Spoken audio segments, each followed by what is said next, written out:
Welcome back to La Pausa here at Pints and Punditry at the Pitchside pub. It is Monday, January 29th, and oh my god, what a weekend in European football. And most of the action didn't even come on the pitch. There was FA Cup competition. We had some upsets. We've got a sixth-tier team making the final 16. Some fantastic stories. But, most of those have been covered to death, and they've been sort of outshadowed or I should say overshadowed by some major coaching news. And that's what we're going to talk about today. Jurgen Klopp, Xavi, Liverpool, Barcelona. We've got all sorts of topics to talk about. We're going to cover them all today in our podcast. We are releasing this on Monday. I had originally said we were going to try for Tuesday and Thursday, but I think Monday, Thursday might work better. It's just going to be too long to wait after the weekend when all these stories are happening and all the excitement's happening on the pitch. So I'm going to try and get these out Mondays and Thursdays to talk about all this exciting stuff that's happening. If you don't already subscribe to the podcast, you can find us on Spotify. We're going to make our way onto Apple Music once I get that set up, but go ahead and follow us on Spotify. If you're watching it on YouTube, make sure you subscribe to the channel there as well. And of course, follow us on Twitter at the Pitchside Pub. Big news. We've got coaches leaving, but not just yet. This is a very strange phenomenon that is not all that common, and then happened twice this in 1 week, where we have a manager announcing that he's going to be stepping down, but not until the end of the season. So let's start with Jurgen Klopp. Jurgen Klopp has announced that he is retiring, and there's a lot of angles with this story, but above all else, I'm going to point out, do not listen to any supporters of any clubs or any pundits who are saying that Klopp is quitting because he can't hack it, he can't beat Pep, he can't handle the changing of the Premier League or anything else like that. Jurgen Klopp is going to go down as one of the best managers in Premier League and Liverpool history, and it's well-deserved. He hung with Pep every step of the way, beating him once, missing out by a point or two a couple different years, and how hypocritical is it that we say all these players hang around too long, they should have retired a year sooner, they're done, they're washed up, same thing with managers, and yet when a guy wants to go out on his own terms, we've got a problem with it. Absolutely not. Do not bash the guy for going out on a high note. That man says he's tired, and we're going to believe him. He's got a right to be tired until the right future job comes along. That's coming from a Man City fan. And I have the utmost respect for Jurgen Klopp. You saw what Pep said afterwards. He said that is the most competition I've had from another manager in my career. And that's the ultimate respect. And I don't mean to diminish what Klopp has done by saying, well, he was second fiddle to Pep. No, City just beat them more often than not, but that's no shame. There's no shame in that. And Klopp did win a Premier League title for Liverpool. That alone gets you a statue. And he's done fantastic things. So all the credit due to Jurgen Klopp, and anybody who's knocking him, just discredit them immediately, whether they're a pundit, whether they're a fan, whoever they are, dismiss them, don't engage, it's not worth it. Now, there are a couple things to look at with this move. I wanted to give him credit first, but the move is really fascinating because the timing is strange. Why now? Why this random weekday last week to announce it, particularly because it sounds like the decision had been made weeks, if not months ago. And the club knew, and obviously Klopp he knew and he had made the decision, but nobody else knew. So clearly you could keep it a secret. Why not keep it a secret till the end of the year? Let the club start doing their research on guys, but keep it in your pocket and not have this media firestorm. That's one route you could have taken. Or why not announce it towards the beginning of the season and make it a full-on farewell tour? I guess there's reasons for both, if you're trying to keep it a secret, but you just aren't confident that you could. So maybe you just, hey, before it comes out, we're going to get ahead of it. Maybe they realized somebody found out about it and it was going to come out. So rather than let that happen, they decided to control the narrative and do it themselves. I'm not saying there's some sort of conspiracy here, but the timing of the announcement is very strange. It's very strange that it just happened here mid-year while you're in the middle of competition. I don't really know what to do with it, but it's very strange if nothing else. Of course, the natural conversation then goes to who are the potential replacements. And then we get the news with Xavi at Barcelona, which I'm going to get into in a second, but that then adds another variable in because you're going to be looking at a lot of the same managers. And And of course, naturally, well, does Jurgen Klopp want to go to Barcelona? Rumors started, and that's just utterly ridiculous because why would he leave Liverpool, a club with money, for Barcelona, a club with no money? But also, the guy says he's tired. He needs a break. I believe him. I don't think Jurgen Klopp coaches anywhere for a year, maybe two. Is he done in his career? No, I highly doubt that. I'll bet he comes back when the situation is right. But I don't think he's going to be coaching anywhere next year because that would feel like a slap in the face to Liverpool. So, of course, who's going to replace him? You've got the usual suspects, right? Xavi Alonso is the first name mentioned because of the success he's had at Leverkusen, but he's relatively untested. He has not been a first-team manager all that long. His track record, short as it is unbelievably successful at Leverkusen, but he doesn't have a long track record, and that is somewhat substantial of a jump. Roberto De Zerbi, he's been the hot ticket item, with Brighton. Is he ready to make that move? Well, possibly, but he hasn't been in charge all that long either. So those are the names being tossed around. Graham Potter, I'm sure, will be tossed around almost comically. I doubt he's a serious candidate, but he is available. You've got your Antonio Contes, your Jose Mourinhos. If you're really just going for a big name, those guys are available. There is no shortage of big name managers on the market right now. And of course, you've got a big club and big name managers, so they will naturally be linked. I don't know how valid any of them are, nor should that be the right choice. A big name is not always the right choice. Yes, Antonio Conte has lots of success. Yes, Jose Mourinho has had a lot of success. That doesn't mean they're the right fit. That doesn't mean that it hasn't passed them by. It doesn't mean that they're going to have success at Liverpool. And none of them have had a great recent track record of staying places very long. Jose Mourinho was at Roma for a decent amount of time, and he had success, but Antonio Conte did not last well at very long at Tottenham. That did not go well. Is that something Liverpool would want to do? I highly doubt it. So, you're going to get the usual suspects. You're going to get all the retread names, but that doesn't mean they're the right fit. I would love to see Liverpool look outside the box a little bit. Now, you talk about guys not being ready to make the jump, and jumping, if you haven't been in the Premier League, jumping to the Premier League is one hurdle. Jumping straight to a Big Six club is another hurdle. But I would love to see a guy like Will Still at Reims get a shot in the Premier League. Maybe he's not ready for Liverpool yet, but he's a guy who's an up-and-coming manager, and he's had a tremendous success there. Ruben Amorim at Sporting CP has done wonders in the Portuguese league. He's ready for a Premier League shot. Again, I don't know if jumping straight to Liverpool is the right answer, but he's ready for a shot. You want a guy who's already proven himself in the Premier League? What about Marco Silva from Fulham? He's done a great job with them. He's very well respected, and he could be ready for a bigger gig as well. So if you're going to look at your De Zerbis and Graham Potters and Xavi Alonso kind of guys, maybe you look at some of those names as well. So, I would imagine they go with a big name, a well-established name, somebody who's having success in one of the other big leagues. But you never know. You never know. Maybe they think outside the box and they go for somebody a little more unproven, and I'd love to see that. The last thing I want to talk about when it comes to Klopp. Now, this is a long shot, but is there any chance Jurgen Klopp could come coach the U.S. men's national team? Now, obviously, I'm an American, and this is a long shot, and this is just wishful thinking on my part, but you never know.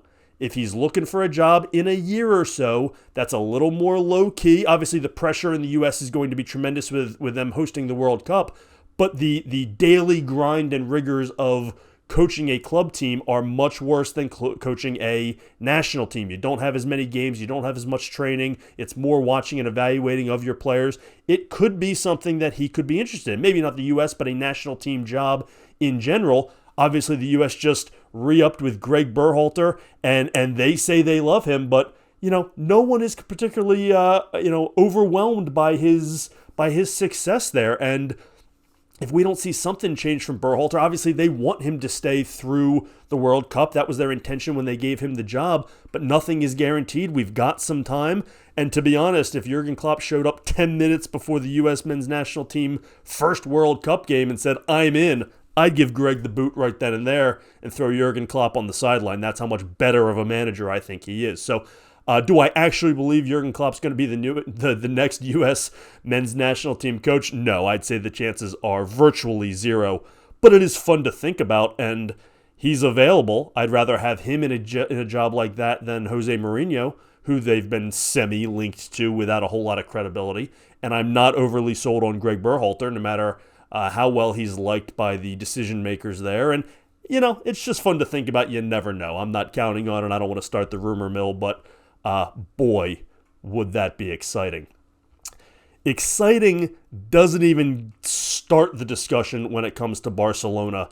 These are exciting times at Barcelona, although not for the right reasons, with Xavi stepping down in Klopp-like fashion, although with a very different feel to it, as he announced that he too would be stepping down at the end of the season amidst a shroud of failures and underwhelming performances, and basically the exact opposite of everything Jurgen Klopp is going through at Liverpool.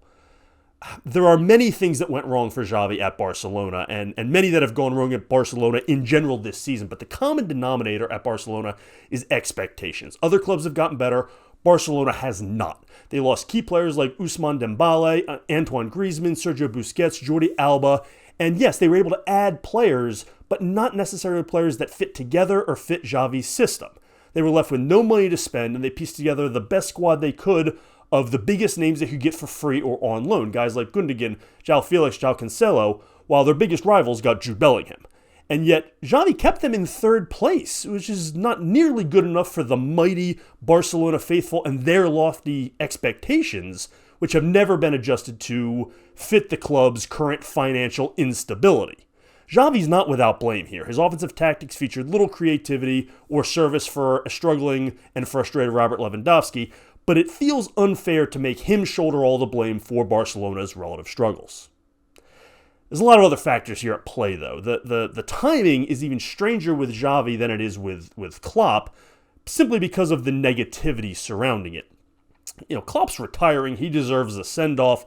Xavi was almost certainly getting fired, and this feels like a face-saving move for a club legend, and that is one of the potential pitfalls of hiring a former club legend as your manager. You feel like you need to help him save face. They're going to want him to come back and do promotional things and still be a face of the club, except, oh, by the way, we don't want you to coach because you didn't do a good job. So it feels like they told him he was going to get fired, but said, we don't want it to look like we made a mistake or that you were a bad coach, or, they're letting him save some face. So it's, okay, we're going to give you the opportunity to step away on your own terms and control the narrative here.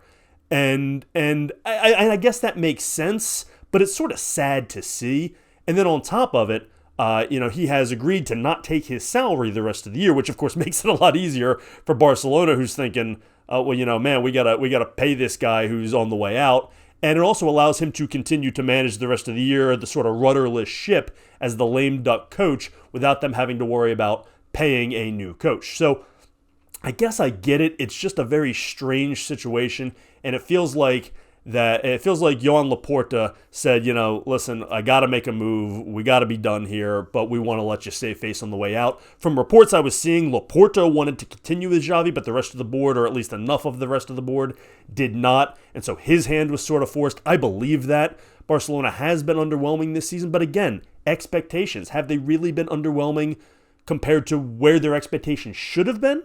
Or just compared to where they usually are by Barcelona standards, who, remember, won La Liga last year. They're not that far removed from winning the league, but disappointing in the Champions League, very disappointing this season, and it's just not going to get the job done. But I do feel like they need to adjust their expectations as a board, as a fan base, as a club, to fit where they stand right now, because they simply can't afford to be any better. Money speaks. Money gets players. Money acquires talent, and they can't do it because they don't have any.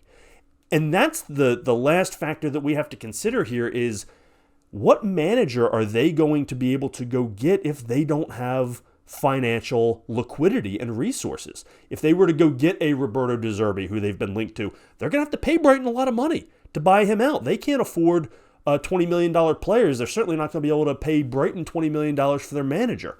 A lot of these other names are going to want big salaries. Are they going to be able to afford that? Or are they going to have to rely on their legendary Barcelona name again, like they've done for players recently? In order to get somebody in the door, they may turn to another former player, somebody without experience who's just happy to have the job. So it'll be really interesting to see how they go about this search, given that they don't have a lot of money to work with, and just how much of the money they're going to have for players has to unfortunately be allocated towards their new manager, because they don't have unlimited funding here. And they're going to have to sell a player or two if they want to restock this team as it is. And now some of that money has to go towards a manager. So not great times in Barcelona. And now they've got a lame duck manager coaching out the season. The players are devastated because they seem to love Xavi, and credit to him due there. If he really was that well loved in the locker room, in the dressing room, that he at least had the man management part down. But tactically it just wasn't getting it done, and the expectations at Barcelona just simply have not been lowered to where they need to be. And that's going to be an ongoing problem for the next manager as well. If I'm a big name manager, I don't know that I want that job.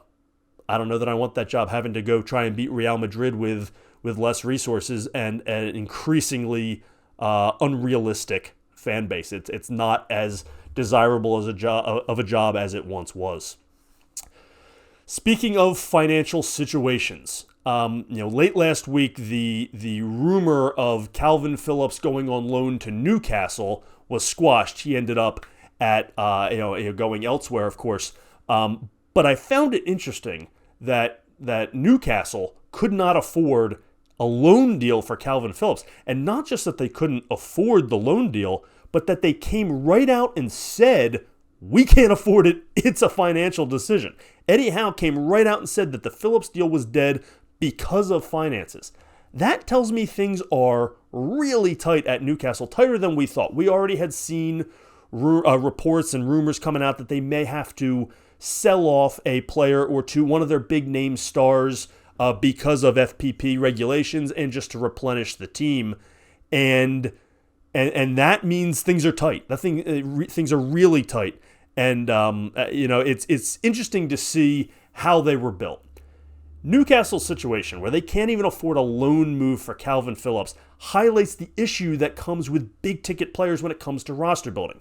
Yes, Newcastle's had a rash of injuries this year, but that's becoming more and more likely with the increase of matches, shorter off seasons, more congested schedules, all of the player time management stuff that we're hearing across the board. Depth is becoming so much more important than stars. Even if Sandro Tonali didn't get suspended for gambling, was signing him for 70 million euros the right move, or would they have been better off with 2 or 3 very good players at the same price? These teams that are rebuilding and are investing a lot in their club seem to be better off with 1 or 2 big star players and then a lot of mid-priced role players supporting them, so when the injuries happen, when the rotations happen, when the game schedule gets congested, they can still compete. And that's what Newcastle failed to do. So it's really interesting that they are now at a point where they might be selling off big name players, and they can't even afford a mid-season loan reinforcement from Kalvin Phillips when they catch all this grief from being a state-owned club and having the unlimited resources. But FPP is a real thing, and it's becoming more prevalent, and they don't want to be stuck in a situation like Everton or Nottingham Forest was, where they're getting docked pay. So they've got to watch it. They've got to watch it, and they're not gonna be able to get resources this year. The transfer window is almost done, and it doesn't look like they're going to be able to make a move. If they can't afford that one, then you can't put too much stock into any of the other places they've been linked. One of the places they were linked was in the right back territory. They were contemplating selling Kieran Trippier to a couple different places, including Bayern Munich, who ended up going with Sasha Boey instead from Galatasaray. And he's a very good player. He's a good young player. This is a good move for him. He's done well. He's 23 years old. He's done well at Galatasaray. And Bayern needs good young players. So that's a strong move for them to be done mid-season like this. Reinforcement. That's as good of an addition as you're going to do without breaking the bank. So kudos to Bayern for this one, because Sasha Boey is a very nice player and a lot of clubs were on him. That said, with Sasha Boey, the comps to Trent Alexander-Arnold need to stop. They are different players. For starters, Boey isn't afraid to defend, and he's not half bad at it, whereas Trent Alexander-Arnold is really not a defender and has very little interest in it. That alone makes him a very different player than Alexander-Arnold. But this isn't a Trent Alexander-Arnold with defense situation either, because he's not nearly the passer that Trent is. And not because Sasha Boey's not a good passer or a good offensive contributor, but because very few players are on Trent Alexander-Arnold's radar and on his level as a passer and as a contributor. He is a world-class player in that regard as an offensive contributor, as a passer, as a crosser, and he shouldn't be comped to lightly. So anytime you get a right back that likes to go forward on offense and contribute on offense, he gets that TAA comp, and that's just simply not fair to him because he's a very different kind of player. So don't believe those kinds of comps. They're lazy and they're not fair. That said, it's a really good addition for Bayern Munich, and they've reinforced as they make a run in the Bundesliga trying to catch Bayer Leverkusen, so good for them. With these moves, especially with young players, and Sasha Boey's 23, so he's sort of at the end of being considered a young player. That's sort of the prime as younger players play more often, make more of an impact. 23 is now basically the start of your prime, but he's still young enough. And the key with these young players is, and I've said this before, I've said this on previous podcasts, I've said this in videos all over the place, you gotta find the right place, and the right place means the place you're going to play and play regularly and continue to develop. Once you're 27, 28, sure, go wherever you're going to win. You want to get some trophies. You want to be a part of a parade. You want to, cement your legacy. That's fine. And if you're willing to take on a lesser role to be a part of that, hey, listen, I'm not gonna tell you you're wrong. That's a personal choice for any player. But with young players, you need to play. And the right place, the quote, right place, is always the best level at which you will receive consistent playing time. The transfer rumor mill got a shock this weekend when it was reported that Antonio Nusa, the 18-year-old Club Brugge winger who had been heavily linked with Tottenham, was actually signing with Brentford for more than 30 million euros. But what's really interesting here is that Nusa reportedly chose Brentford because, quote, he was impressed with Brentford's development plan for him in the short term. Now, I love this, not because I have anything against Tottenham or that I'm pro-Brentford, but more young players need to make decisions like this. Too often we see young players pick the biggest or most prestigious club to jump to, especially from second-tier leagues like Belgium, only to get to a place where there's way too much competition for regular playing time. I always say, players should go to the best club where they will play regularly. If Brentford can guarantee him regular playing time, whereas Tottenham was going to have him somewhere lower in their rotation, then this is a no-brainer. It is still Premier League football. Anywhere you'll go, always go where you're going to play. Nusa is either really smart or being advised very well. Brentford's a great landing spot. He's only 18. If he wants to jump to Tottenham in a year or two, or another big club once he proves himself in the Premier League, he'll have plenty of time to do it. But for now, go play where you're going to play. How many guys have we seen jump to these big clubs and then never be seen again? It's just, it's too big of a jump for young players. This could also work out great for Brentford. Yeah, $30 million is a huge price tag for them. It's based on my research, it's the most they've ever spent on the transfer market. But Nusa has a high enough ceiling that he could go for double that or more in a couple years. So this could end up paying off for them big time while impacting them positively now on the pitch. So that's a win-win. It's a risk because he's 18 and that's a big ticket for an 18-year-old, but you got to take some risks.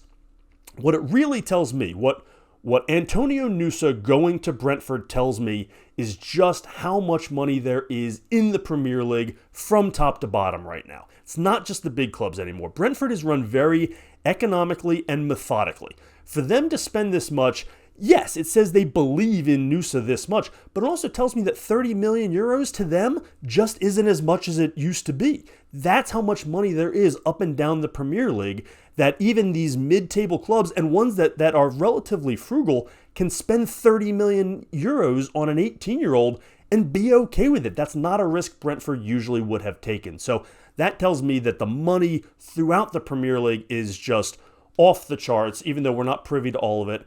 And that just goes to show you just how deep the Premier League is.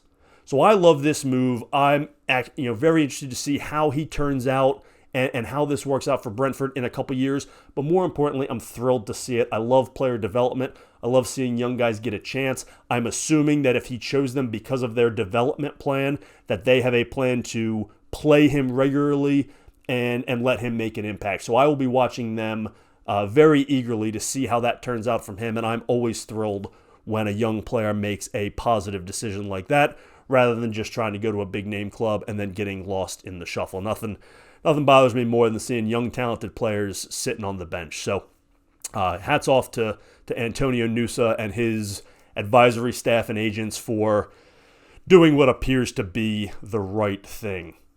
Busy weekend, busy stuff, really interesting topics, some big, some small. I would love to hear your thoughts on all this. Get in the comments, whether it's on YouTube, on Twitter at Pitchside Pub. Leave comments on the podcast on Spotify. If there's any topics I didn't cover that you'd like to hear about or you'd like to discuss, that's the whole point of the Pitchside Pub, is to just get the discussion going, get the pub debate going, but here online, since it's the middle of the day and it's frowned upon to have a beer, although that doesn't always stop us. So thanks, as always, for joining us here on La Pausa at Pints and Punditry. This is the Pitchside Pub.